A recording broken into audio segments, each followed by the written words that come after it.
There is one mind common to all individual men. They are merely two spheres of activity within one mind. There are not two minds.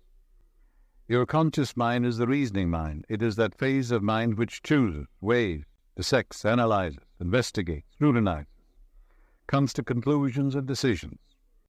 For example, you choose your books, your home, your partner in life. You make all your decisions with your conscious mind. On the other hand, without any conscious choice on your part, your heart is kept functioning automatically, and the process of digestion, circulation, and breathing are carried on by your subconscious mind through processes independent of your conscious control. Your subconscious mind accepts what is impressed upon it, or what you consciously believe. It does not reason out things like your conscious mind. It's a one-track mind. It does not argue with you controversially. Your subconscious mind is like the soil, which accepts any kind of idea, good or bad. Your thoughts are active and might be likened unto seeds. Negative, destructive thoughts continue to work negatively in your subconscious mind, and in due time will come forth into outer experience which corresponds with them. Remember, your subconscious mind does not engage in proving whether your thoughts are good or bad, true or false, but it responds according to the nature of your thoughts or suggestions. For example, if you consciously assume something to be true, even though it may be false, your subconscious mind will accept it as true and proceed to bring about results which must necessarily follow because you consciously assumed it to be true. Your subconscious mind cannot argue controversially. Hence, if you give it wrong suggestions, it will accept them as true and will proceed to bring them to pass as conditions, experience, and events. Your subconscious mind is oftentimes referred to as your subjective mind. Your subjective mind takes cognizance of its environment by means independent of the five senses. Your subjective mind perceives by intuition. It is the seat of your emotion and the storehouse of memory. Your subjective mind performs its highest functions when your objective senses are in abeyance. In a word, it is that intelligence which makes itself manifest when the objective mind is suspended or in a sleepy, drowsy state. Your subjective mind sees without the use of the natural organs of vision. It has the capacity of clairvoyance and clairaudience. Your subjective mind can leave your body, travel to distant lands, and bring back information oftentimes of the most exact and truthful character. Through your subjective mind, you can read the thoughts of others, read the contents of sealed envelopes and closed safes. Your subjective mind has the ability to apprehend the thoughts of others without the use of the ordinary objective means of communication. It is of the greatest importance that we understand the interaction of your objective and subjective mind in order to learn the true art of prayer. When your conscious and subconscious mind function harmoniously and peacefully, when they work together in unison and in harmony, the result of that is harmony, health, and peace, and joy, and happiness. All the evil, pain, the suffering, the misery, and the war, and the crime, and the sickness in the world are due to the inharmonious relationship of your conscious and subconscious mind. Remember, we said your subconscious is impersonal, non-selective. In the Bible, it says the husband is head of the wife. The husband in the Bible is your conscious mind, and the wife is called the subconscious in the Bible. That's not true from a literal standpoint, but it's true psychologically only. Your subconscious is controlled by your conscious mind. It's amenable to suggestion and controlled by it. So the wife, your subconscious, is subject to the man or to the mind, and all conscious mind in all things. That's true psychologically only. Whatever your conscious mind, remember, feels to be true, your subconscious accepts. Your capacity to imagine and feel, and your freedom to choose the idea you will entertain, gives you power over all creation. Do not dwell on the imperfections and shortcomings of others, or their frailties, or their derelictions. Why? Because whatever you think and feel about another, you create in your own mind, body, and circumstances. Ask yourself, would I like to live with what I'm thinking and wishing for the other? If you would, well, if the answer is the affirmative, of course you're on the right track. Remember, your thought is creative, And what you think about the other, you are creating in your pocketbook too, and in all phases of your life. What you do not wish done unto you, do not feel it is done unto you or another. Now, chance or accident is not responsible for the things that happen to you, nor is predestined fate the author of our fortune or misfortune. Your subconscious mind is not concerned with the truth or falsity of what you consciously feel or believe to be true. Select only that which is true, lovely, noble, and godlike, and your subconscious will reproduce accordingly. The Bible says, believe you have it now, and you shall receive it. All things whatsoever you shall ask in prayer, believe that you have it now, and you shall receive it. That's a psychological law. Assume the mood that would be yours had you realized your desire. And as you do this, wonders will begin to happen in your life. You know, Edison discovered, or he knew intuitively, that the voice caused undulatory currents in the atmosphere. And he reasoned it out. He said such currents could reproduce the voice. The idea came to him that inasmuch as your voice produced waves, that these waves would reproduce that voice. That's believing you have it now and you shall receive it. So he developed a phonograph. The idea came from his subconscious mind. Your subconscious is your friend, seeks to heal you, to restore you. If someone is presenting you with a phony deal, there's something within you that warns you. That's your subconscious mind prompting you. Its intimations, urges, promptings, murmurings are always life word. It seeks to heal you if you cut yourself, if you burn yourself. It seeks to reduce the edema, gives you new skin and tissue. If your child is very sick and you're completely exhausted and you think about waking up to give the medicine to your child at 2 or 3 o'clock in the morning, it'll wake you up, no matter how tired you are, exactly at 2 o'clock to minister to your child. Its tendency is always life word. Electricity, Edison knew, was produced by friction. Reverse it. Friction, in turn, produces electricity. Edison knew the transformation of forces. He knew that transformation of force, the force is reversible. Heat produces mechanical motion. Mechanical motion produces heat. Cause and effect, action and reaction. These are cosmic and universal. Pray believing that you already possess what you pray for.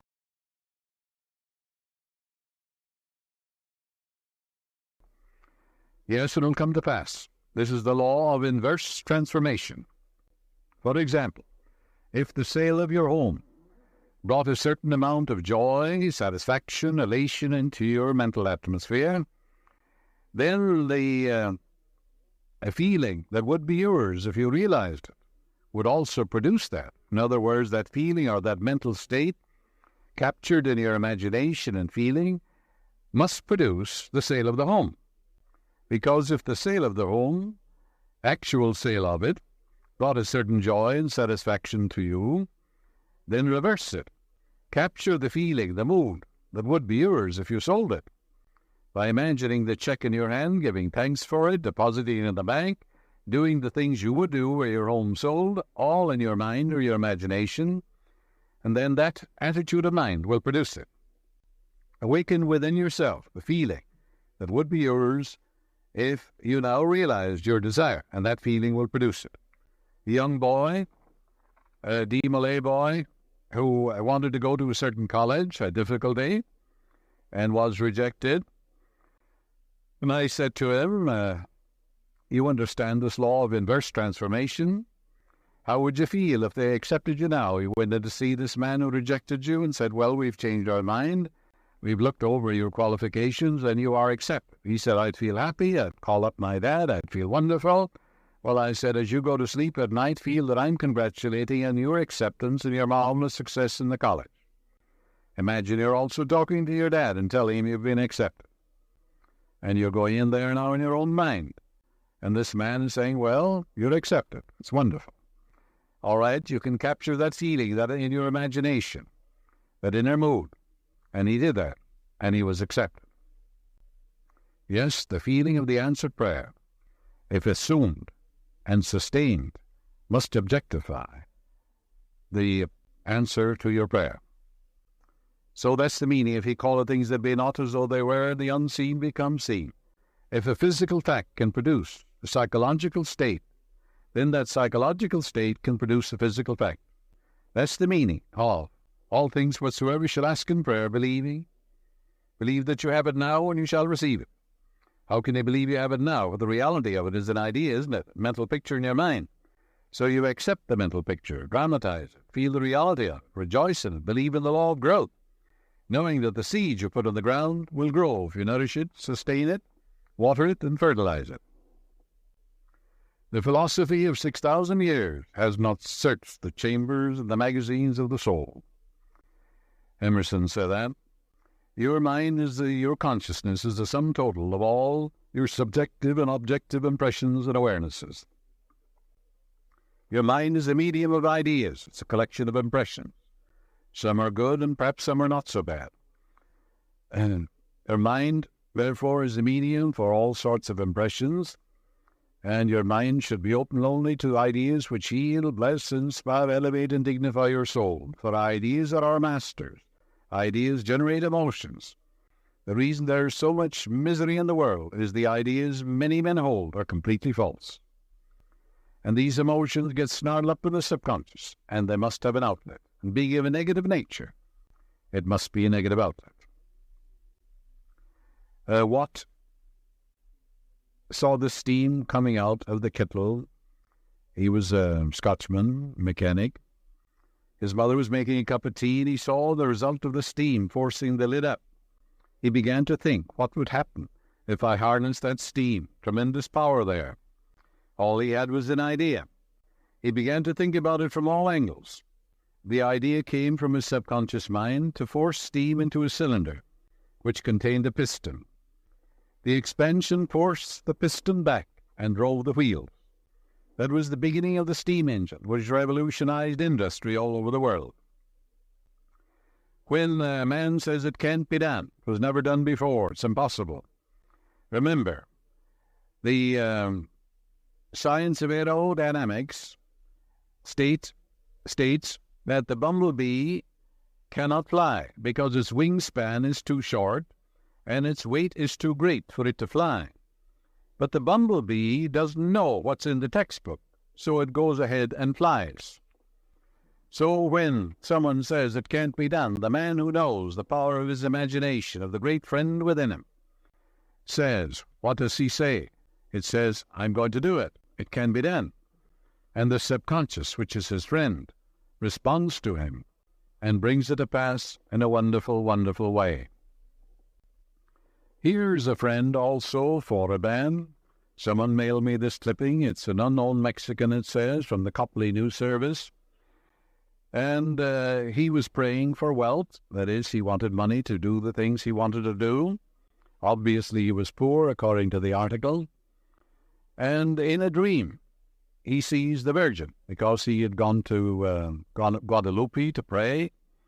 And the Virgin said to him in a dream, purchase this ticket 37281 in a Mexican lottery. He called his nephew in Texas, and he asked him to track it down. So the nephew tracked it down, and he invested the uncle's money to buy the block of tickets. And the uncle won $3 million, a grand prize in Mexico. The Internal Revenue, the article said, visited his nephew and said, we want $1,600,000 because you're here in America and you bought this ticket. So he took it to the tax court. And the article says, the judge said, well, this man received an answer to his prayer from the Virgin, and the ticket was purchased in his name, and the Internal Revenue doesn't get anything. So that's the friend that gave this Mexican, who believed that the Virgin would answer him, $3 million. That's the friend that's within you. Its ways are past finding out. The Virgin, of course, is the I am within you, your own subconscious mind. It's capable of infinite conceptions within itself. That's why Mary means the sea, Virgin means the pure mind, the infinite mind, the I am, the presence of God within you. That's called the Virgin Mary in all Bibles of the world. Mary is a Latin word meaning the sea. So it has nothing at all to do with a woman or a virgin or anything of that nature, because there is that within you that's capable of an infinite number of conceptions of itself without the aid of any man. It created the whole universe. For example, the tree outside your door is an immaculate conception. So is the whole universe an immaculate conception. It came out of the mind of God. He had no one to aid him, for God is all there is. And therefore only God can make a tree. So that's the virgin that is within you. Now, even though he had blind faith and thought he was praying to a virgin, his subconscious responded, because your subconscious responds whether the object of your faith be true or false. And that's a very interesting thing to know. So it'll answer blind belief too.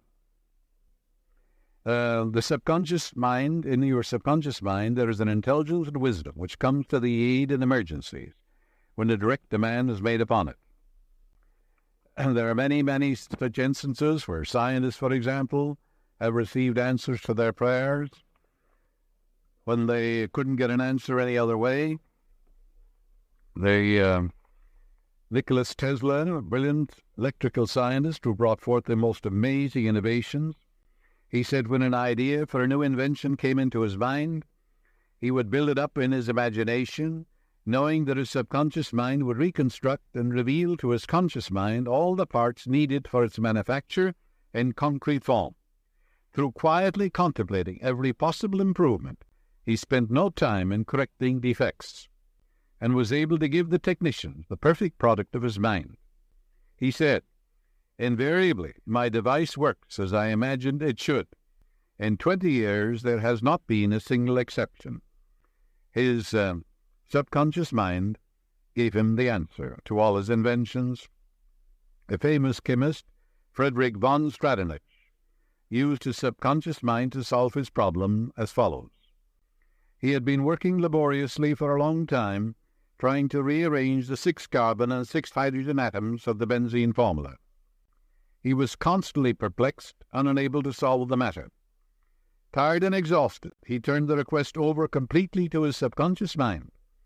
Shortly afterwards, he was about to board a London bus. His subconscious presented his conscious mind with a sudden flash of a snake, biting its own tail and turning around like a pinwheel. This answer from his subconscious mind gave him the long-sought answer of the circular rearrangement of the atoms that is known as the benzene ring, and every high school boy knows how that came to pass. Through this, I might say, flash of illumination from the depths of the man's subconscious mind. Countless inventions came through that way. The Bible says, "I, the Lord," meaning your subconscious mind, "will make myself known unto a man in a vision, will speak to man in a dream." When I use the term subconscious mind, I'm talking about the great universal mind. I'm not looking at it from a Freudian narrow standpoint, where it deals with a mind of sex repressions and frustrations and inhibitions and things of that nature. Not at all. I am talking of the Father within which doeth the works. You can call it the supernormal mind, the superconscious mind, the subliminal mind. You can call it Allah, Brahma, reality, infinite intelligence, self-originating spirit, life principle. Call it by any name you want to. Actually, it's nameless anyhow. But it is that subjective depth of view, that subjective wisdom and intelligence that controls all your vital organs when you're sound asleep, that sometimes answers your prayer in a dream, in a vision of the night. There are numerous references in the Bible to dreams, visions, revelations, and warnings given to men during sleep. Your subconscious mind is active 24 hours a day. It's your greatest friend. The Bible points out that Joseph was accurate in his analyses of the dreams of Pharaoh. His mental acumen and sagacity in predicting the future through the interpretation of dreams brought him praise, honor, and recognition by the king. Dreams have captivated scientists, scholars, mystics, and philosophers down through the ages. Many answers to man's most acute problems have been given in dreams. Since biblical days, various interpreters and expositors in every country have been engaged in the analyses and interpretation of dreams. Freud, young Adler, and many other distinguished psychologists and psychiatrists have studied the symbols portrayed in dreams. And by interpreting the meaning to the conscious mind of the patient, they have released hidden phobias, fixations, and other mental complexes. Your dreams, of course, are projections of the contents of your subconscious mind. Many instances they answer your problems and warn you regarding investment, journeys, and marriage, as well as pitfalls of daily living. Your dream is a dramatization of your subconscious mind. It's not fatalistic. You mold, fashion, and shape your own destiny by your thought and feeling. Anything in your subconscious mind is subject to change. And when you know the laws of mind, you predict your own future. You can fill your subconscious mind with the truths of God, and you will crowd out of your mind everything unlike God. For the lower is subject to the higher. Your subconscious is subject to the conscious mind. That's the husband, you see, has charge over the wife in biblical language. But theologians have taken that literally for thousands of years and have held women in bondage and thraldom and in subjection due to a misinterpretation of the Scripture. Once I had a telephone call from a woman in New York City stating that her husband had told her prior to his transition that he planned to take a large sum of money from his private safe and invest it in a foreign country for greater returns. A few days later he passed on, and when the safe deposit in the bank was opened, there was no cash. But there was a record at the bank that 2 days previously he had visited the vault. There was no trace or record of any investment, and a minute inspection of his desk revealed no clues. I suggested to her that she turn her request over to her subconscious mind, which knew the answer, for it knows only the answer, and that it would reveal the answer to her in its own way. She prayed as follows: my subconscious mind knows where my husband secreted that money, and I accept the answer and believe implicitly the solution will come clearly into my conscious mind. She quietly dwelled on the meaning of these words, knowing they would be impressed in her subconscious mind, thereby activating its response. She had a very vivid dream in which she saw a small black box hidden behind the picture of Lincoln on the wall in her husband's work den. She was shown in the dream how to press a secret button which could not be seen with the naked eye. When she awakened, she rushed to the den, took down the picture of Lincoln. When she pressed the button, revealed in the dream, an opening appeared containing the black box, which in turn contained $50,000 in currency. She discovered the treasures of her subconscious. She discovered there was a friend within her, which knows all, sees all, has the know-how of accomplishment, because it is all-wise. You too can take a similar step in putting the wisdom of your subconscious to pass to answer your prayer. A young woman in San Francisco experienced a recurrent dream for 4 consecutive nights. In her dream, her fiancé, who was living in Los Angeles, appeared to her, and quite suddenly, a very high mountain which seemed impossible to scale came between them. In the dream, she was deeply surprised, frustrated, and bewildered. She awoke, wrestling with the problem and sensing something very wrong and shady. I asked her what the mountain signified to her, as every dream, when interpreted properly, must coincide with the inner awareness and feeling of the dreamer. Moreover, a recurrent dream is very important, as it is the intuitive voice of your subconscious saying to you, stop, look, and listen. The word mountain to her meant an insuperable obstacle. I suggested to her that she speak to her fiancé about the dream and gain the assurance that there was nothing hidden that was not revealed, and nothing covered up that was not made known to her. Accordingly, she flew down to Los Angeles to see her fiancé, who met her at the airport. After a heart-to-heart talk, he finally told her, I am homosexual. I wanted to marry you so that my customers, who are very religious, would not suspect anything. Her dream prevented her from experiencing what eventually would have been a great traumatic shock. You too can exercise the same or greater foresight through analyzing the recurrent happenings in your dream. Of course, there are variegated dreams, we know that. Some due to sexual frustration or repression, Others are due to mental and emotional turmoil, bodily malfunctioning, fears and religious taboos, reproduction and a recast of past events through the activities of the day. However, there are many dreams of a recurring nature, as well as of a precognitive significance, wherein you see events before they happen. Many times you're given detailed instructions in the dream as to what action to take. There is a wonderful power within you, a subconscious intelligence and wisdom, that man can use. He may be religious, he may be agnostic, he may be an atheist. And yet he can experience this infinite intelligence and wisdom functioning for him, because you need no creed. If you will call upon it, it will answer you, just as well as the atheist or the agnostic gets an answer. It's impersonal, no respecter of person. You can call it a superhuman intelligence if you want to, or as I said, a subliminal mind or a subjective mind, or the I am, they call it Om in India. But the point is, the presence of the infinite is within you. It's in your own subliminal depth. It's also a law. It is there and we should use it. It works as you sleep. The German proverb is, night brings counsel.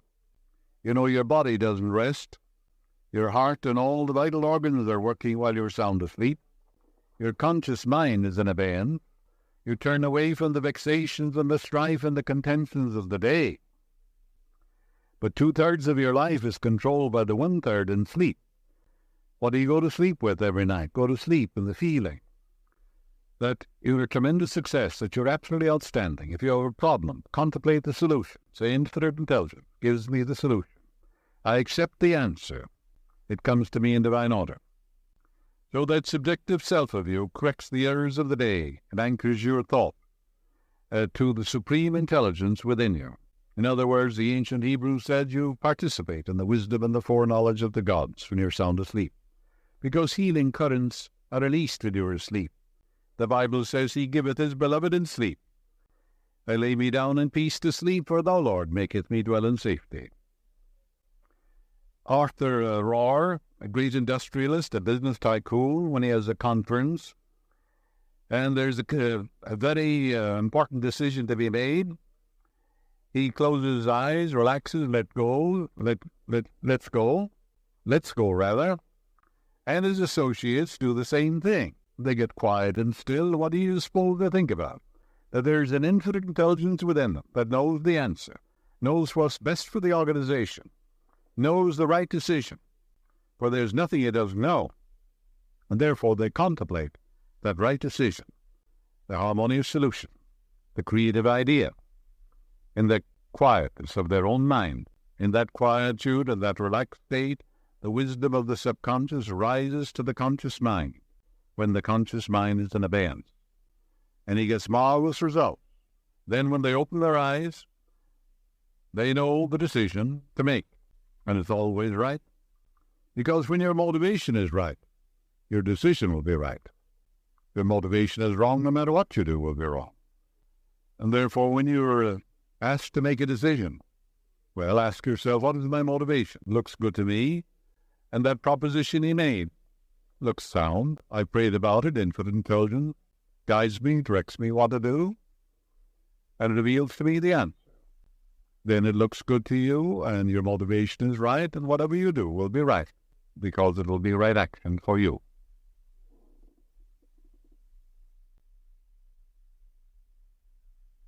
Robert Coleman, who used to be an usher here, is living now in Albuquerque, New Mexico. He's familiar with a number of medicine men down there, Indian medicine men. He told me an interesting thing about a member of the tribe who was very ill, and the local medicine men couldn't do anything for him. Couldn't do anything for her, rather, because it was a woman. And they brought in this special medicine man, and he said when the special medicine man came in, they had a pot of boiling hot water. The test of the medicine man is that he can put his hand, his arm, into this boiling water, and there'll be no inflammation, no burn of any kind, and leave it there for about 10 minutes. That's a sure sign he is disciplined and trained, has served his apprenticeship, And then after that, he said, he put some blankets on the woman, chanted some Indian songs, that is, prayers, incantations, holy songs based upon their tribal beliefs. And then he said he lay down beside the woman, went to sleep, calling on the Great Spirit. When he woke up, he said the friend has healed her. And, of course, meant the Great Spirit. That's what this particular tribe called God, the Great Spirit. Now, what did he mean by that? Well, he came, of course, believing, and in this passive, quiet state of mind, as he began to chant, the woman, of course, was receptive, open-minded, ready to receive. According to your faith is it done unto you, according to your belief is it done unto you. And she being open and receptive, and he full of faith and confidence in the vitality, the intelligence, and the miraculous healing power that is within him. And his faith is communicated to her in that deeper state of mind, and then she got well. That's what we call prayer therapy, or some people call it spiritual treatment and so forth. It's simply dwelling upon the infinite spirit and power that is within you. I am the Lord that healeth thee. I am the Lord thy God. I will come and heal thee. I will restore health unto thee and heal thee of thy wounds, saith the Lord. All these, of course, are biblical expression. All healing is of the Most High. But there's only one healing present, see. And when you pray for a person, just like this medicine man did, you don't dwell on symptoms of the bodily condition or fever or anything. You just dwell upon the intelligence, the wisdom, the vitality, the wholeness, and the beauty and the perfection of the infinite, animating, sustaining, and strengthening this other person. And then the presence of God is resurrected in the other. And that's the basis of all healing.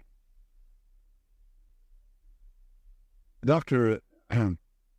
Elsie McCoy in Beverly Hills, who wrote an article for my book called Psychic Perception, and I'm quoting what she said.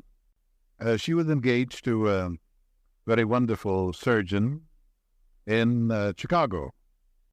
She gave me permission to write this in the book, of course, and she shows clearly what constructive thinking according to principle will accomplish.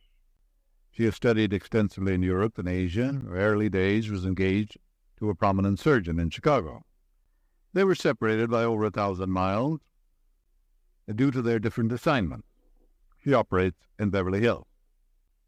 Ever since she was 18 years of age, she has made it a habit, she said, to affirm during the day, only divine right action takes place in my life. And whatever I need to know is revealed to me instantly by the infinite intelligence within me. Her gradual reiteration of these truths caused them to reach the subconscious mind, which responded accordingly. One night, while she was sound asleep, she saw and heard clearly, in a vivid dream, her fiancé in Chicago talking to a nurse, and in addition, dating her for a weekend, saying to her, "You know I'm engaged," but she is 1,000 miles away and knows nothing about it. Dr. McCoy phoned him the next day and told him about the silly and foolish dream she had had and laughed about it. He was furious and accused her of having employed detectives and of spying upon him. With that, she dissolved the engagement, and subsequent events showed the wisdom of her subconscious in protecting her from what would undoubtedly have been a tragic marriage. Her right thinking activated her subconscious mind, which revealed to her what she should know before she got married. That's a very interesting thing. So the subjective seeks to protect you if you'll only listen to it. Some brush these things aside and say, oh, it's only a dream. But there's such a thing, as precognition, as prescience, seeing events before they happen. And also you can protect yourself if you see something negative for yourself or another, because prayer will change your mind. girl we'll call Louise is written up in Psychic Perception, by the way. Her name was Louise Barrows before she got married. She is now Mrs. Wright, a secretary of mine. And she was informed many years ago by her foot surgeon that it was necessary to operate on her left foot to bring about a healing, and that this would necessitate having her leg in a cast as well as using crutches for 2 months or more. She prayed that infinite intelligence of her subconscious mind would guide and direct her to come to the right decision. She turned this request over to her subconscious mind every night, and at the end of the fortnight, she saw a doctor, a friend of the family, who in the dream state pointed to hexagram 35 in the I Ching, which said, progress. The next day she went to visit him, and on examining the foot, he advised her that he could bring about a perfect alignment and adjustment by manipulation and exercise, which she would have to practice, and a perfect healing followed. That back in 1961, the first time I gave a series of lectures on the meaning of the I Ching for Southern California.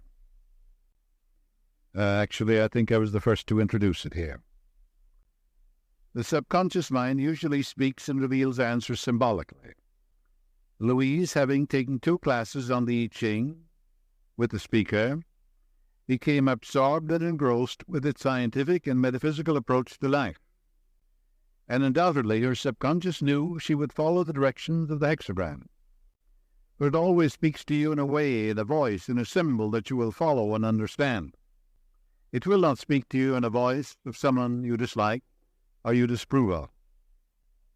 It spoke literally to her when it revealed the doctor she should see for the healing of her foot. So the Lord makes him, so the Lord is the lordly power within you. There's only one power in the now. Makes himself known in a vision and will speak to man in a dream. That's what your Bible says, because it also says, in a dream and a vision of the night, when deep sleep falleth upon man, slumberings upon the bed, he openeth the ears of man, feeleth their instruction. There's only one being, and that power is within you. It's called the life principle, called the living spirit almighty. It's called by many names. But remember, you do not put self-expansion into the seed. You do not give vitality to the seed. You put the seed in the ground, it won't grow in your pocket. And you water and fertilize the seed.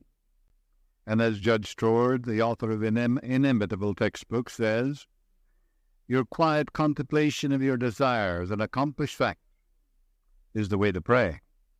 The feeling of pleasure and restfulness in foreseeing the certain accomplishment of our desire is the way to get the answer to your prayer. The operation, he says, is that of a gardener, and it's more or less an exact analog of that of a gardener. We do not put self-expansion or vitality in the seed. We sow it, don't we? And then we water it and fertilizing it, knowing that it's going to expand and unfold in a wonderful, wonderful way. And of course it will expand in a wonderful way if you water it with faith, with expectancy, with understanding. And then wonders will begin to happen in your life. A thought is the most powerful force in the universe, you know. Your word is a thought expressed. If you are in a position of authority, your thought or word can direct how missiles, nuclear energy, dynamite, or thermonuclear weapons are to be used. Your thought determines how electricity is to be used. Likewise, your thought directs the operation of your life. Your subconscious mind could be likened to an iceberg. 90% of it is below the surface. It is your subconscious mind that does the work according to the orders given by your conscious mind. What you think with your conscious mind, you produce with your subconscious, you see. A very interesting thing, which I think you will appreciate, is to know about Dr. Arthur Thomas. He's now minister of the Church of Religious Science in Pasadena, but he was the minister in Reno, Nevada. for a long time. He gave me permission to write this about him. He had been a captain in the British Navy at one time. More recently, he had been in the wholesale business as well as in the real estate in Los Angeles. About 10 years ago or more, he started attending my lectures on Sunday mornings. He said, I realized suddenly my thought was the only creative power of which I was aware, and I was going to create what I really wanted. Consequently, he began to affirm to himself frequently, I am a minister now. I am teaching the truths of life to people. This is what he used to say to himself. Every night he would imagine he was expatiating on the great truths to a wonderful group of men and women in a church. Not any particular church, just a church. You can do that in your mind, can't you? He continued to think along these lines for a month or so when he decided to take the ministerial course at the Institute of Religious Science here in Los Angeles, confident of the end result, as he had already imagined and felt as true the reality of that which he imaged in his mind. He passed all tests and examinations in divine order, was offered the church immediately after finishing his seminary course. He is now doing exactly what he decreed mentally. He knew that his subconscious mind would respond mathematically and accurately according to his thinking process. That's the meaning of according to your faith is it done unto you. And of course it is. During a trip to Mexico a few years ago in a famous pyramid, I met a minister who had a pronounced facial tic, which was very aggravating and humiliating to him. He had received alcoholic injections, which were supposed to deaden or paralyze the nerve. But after some months, the tic flared up again. The condition became very acute when he spoke before his congregation or other social gatherings. He had reached the point where he was actually contemplating resigning because of the comments of the people and his own sense of embarrassment. You know, the tic was in the right eye, and you think, well, this particular aggravating condition would go on while he was talking. Well, as he said to me, you know, a lot of people think I'm dating someone or I'm flirting with them, he said. After a prolonged discussion, I remarked that I had a deep inner feeling that he had a pronounced sense of hurt, plus the guilt complex, which he was unwilling to face subjectively and objectively. This tic condition was affecting his right eye, which could possibly symbolize something he did not want to look at in his home or office. There was some reason why his subconscious mind was selecting his face and his right eye as a scapegoat. This situation needed his psychic perception to recognize how to deal with it. He admitted freely that he no longer believed in what he was teaching, which gave him a guilt complex. Moreover, he was afraid to resign because he felt he could not make a living outside the ministry. He deeply resented members of his board who criticized whenever he deviated from the orthodox standard of teaching. All this nervous pressure was converted by his subconscious mind into a tic. The affliction compensated him in a morbid way for his failure to be honest and forthright, and admit to his congregation that he no longer believed according to the directives and dogma of the church. He freely admitted this to me, and I suggested to him, in turn, that on the following Sunday, when he returned from his vacation, he should speak freely from the platform and tell his congregation that he was resigning, since he no longer believed what he was preaching. He understood that to teach one thing and to believe another created a powerful negative conflict in the mind, resulting in mental and physical disorder. He spoke from the depths of his heart to his congregation, then resigned. In a letter to me, he said, I felt a tremendous relief and a great sense of peace came over me. My constant affirmation was 2 years ago where I wrote a book. I had a most interesting conversation with an old friend whom I had known previously in India. I shall call him Harry. He practiced clairvoyance, astral excursions for many years. His daughter was studying in Honolulu, had been very ill, actually at the point of death. A cable was sent to him in Calcutta, and the moment he received it, he adopted a yoga posture, closing his eyes, got into a passive, quiet, receptive state of mind. He visualized his fourth-dimensional or astral body emerging through his head, with all his faculties, and he decreed firmly, knowingly, and with deep conviction, I want to appear instantly to my daughter and minister to her. I might interject here that, of course, astral traveling, fourth-dimensional traveling, has gone on since the dawn of time. In other words, man can live outside his body. Modern science knows that today. The average man is living in the Dark Ages. He doesn't even know what's going on. You can see, hear, feel, smell, travel independent of your physical organism, as we said at the beginning of this lecture. And you can see without eyes, hear without ears. You can do all these things. Nature leaves no gaps and makes no mistakes. So it was intended that you use all these faculties transcendentally of your environment. So he said, I want to appear instantly to my daughter and minister to her. He repeated this command about 6 times, then dropped off into a profound slumber. Notice the wonders of your subconscious mind. Immediately he found himself at his daughter's bedside. She was asleep, but awakened immediately and exclaimed to him, Dad, why didn't you tell me you were coming? Help thee. He placed his hands upon her and chanted certain religious phrases and told her, You will arise in a few hours and be well. She had a wonderful healing. Her fever immediately subsided, and she shouted to the nurse, I am healed. I am well. My father was here, and he healed me. The nurse thought she was raving, but the resident physician confirmed the silent inner knowing of her soul that she was indeed perfectly well. However, both laughed at her story of a visitation by her father from India. The nurse was puzzled and perplexed, and said to the daughter, How could your father or anybody else get in from downstairs through closed doors? I saw no one enter your room. The daughter explained to the nurse, my father visited me in his fourth-dimensional body. He laid his hands on me and prayed with me. The nurse said, I don't believe in ghosts, apparitions, or voodoo.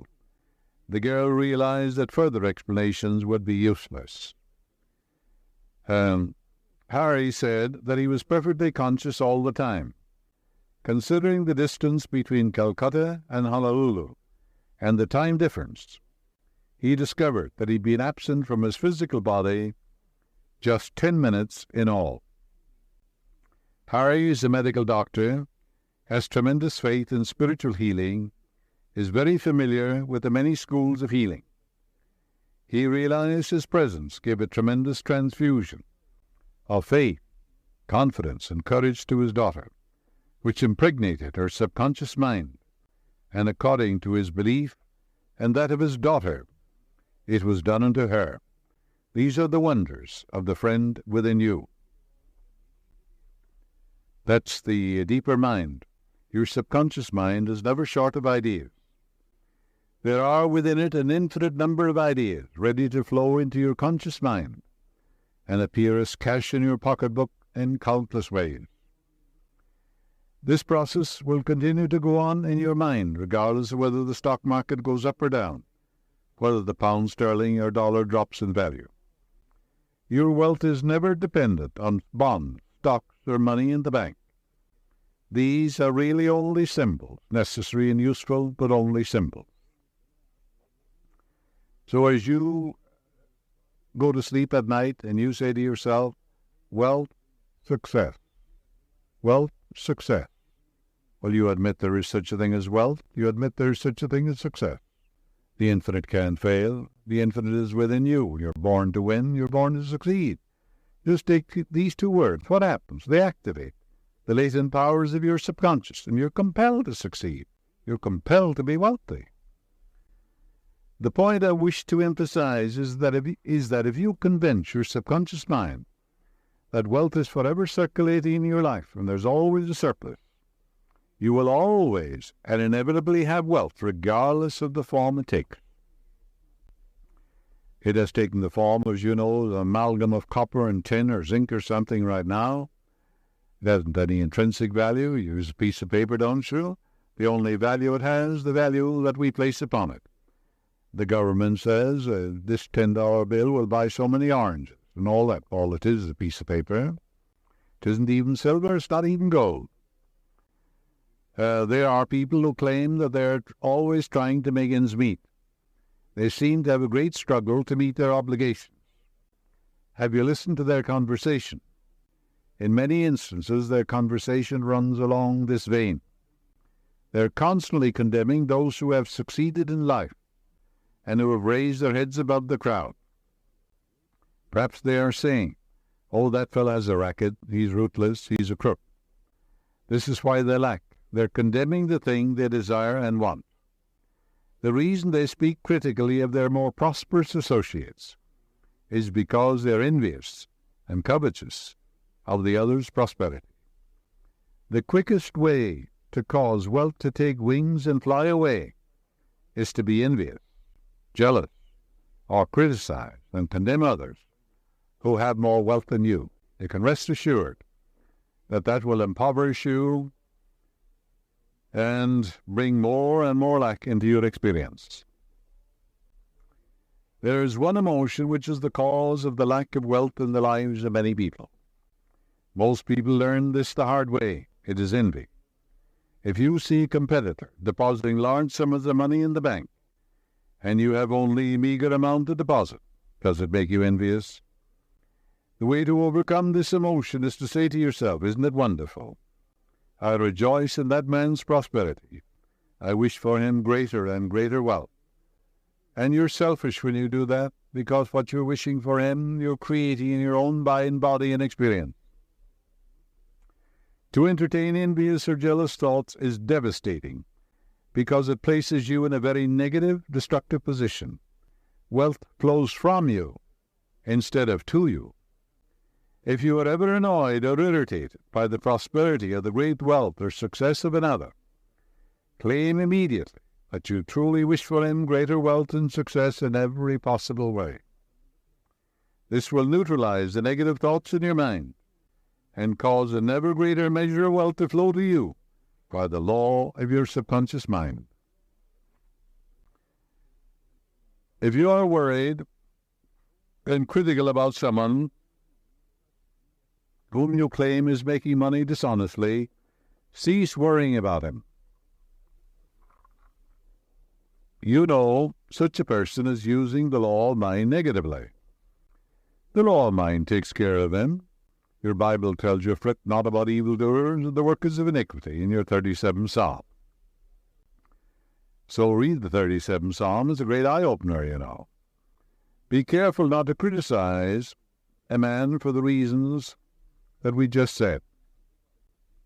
Remember, the block or obstacle to wealth is in your own mind. You can now destroy that mental block. This you may do by getting on mental good terms with everybody, wishing for everyone what you wish for yourself.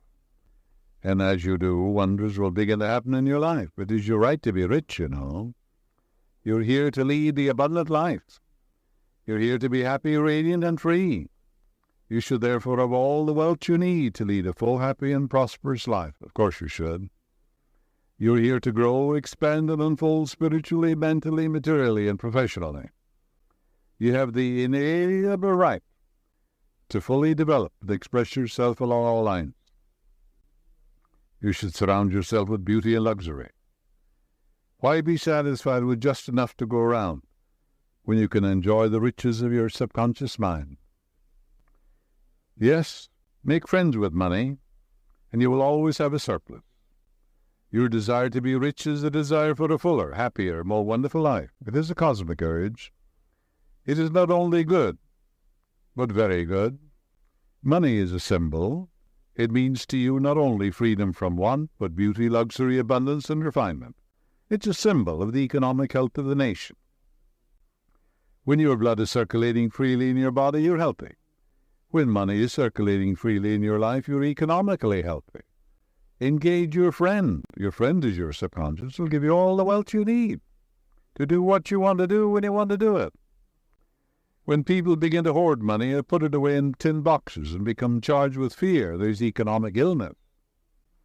Money has taken many forms as a medium of exchange through the centuries: salt, beads, trinkets of various kinds. In the early times, a man's wealth was determined by the number of sheep and oxen he had. Now we use currency and other negotiable instruments, as it is much more convenient to write a check than carry some sheep and cattle around with us to pay our bills. Now, as you go to sleep at night, and every night you go to sleep, practice a very simple technique. Repeat the words, wealth, success. Wealth, success. You admit there's such a thing as wealth. Walk down the street, go out in the country. Can you count the stars or the sands of the seashore? And you're born to win, to succeed. The infinite can fail. The infinite is within you. So wealth, success. Use these words quietly, easily, and feelingly. Do it over and over again as a lullaby. Yes, you will be amazed at the result. Wealth will flow to you in avalanches of abundance. This is an example of the magic power of your subconscious.